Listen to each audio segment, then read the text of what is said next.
Buongiorno, oggi 27 marzo. Pronti? Cuochi? Via! Sono abbracciata al mio baccalà. Guardate qua.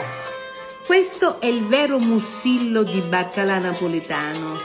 È il cuore romantico del baccalà, è quella parte alta, buona.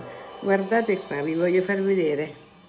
Perché per gli intenditori di baccalà questa è una prelibatezza.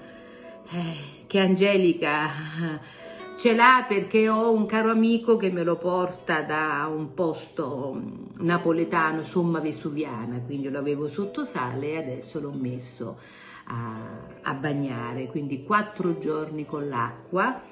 Un segreto, gentilmente: non è vero che ci deve essere quel filo di acqua fisso, perché sennò un baccalà si scialacqua tutto quanto. Quindi cambiate l'acqua una volta al giorno per 4 giorni e sarà pronto. Io ti amo, baccalà.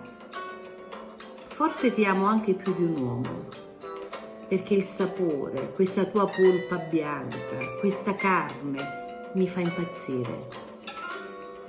E poi con questa musica, la voglio bene, te voglio bene assai, sei tu che sta catena, che non si spezza mai. Com'è bello cantare e cucinare e avere questi prodotti incredibili. Io questa ricetta la voglio dedicare ad Elisa. Amore mio, mi manchi da morire e arriverà però il momento che ci riabbracceremo tutti e io ti cucinerò un baccalà speciale, anzi domani proporrò questa ricetta e lo farò in bianco con la cipolla. Mia nonna lo chiamava alla francese perché era tutto bianco, era tutto cremoso con questa cipolla ramata di Montoro. Io oggi vi lascio, ancora un pensiero per tutte le persone che non ci sono più e che dirvi?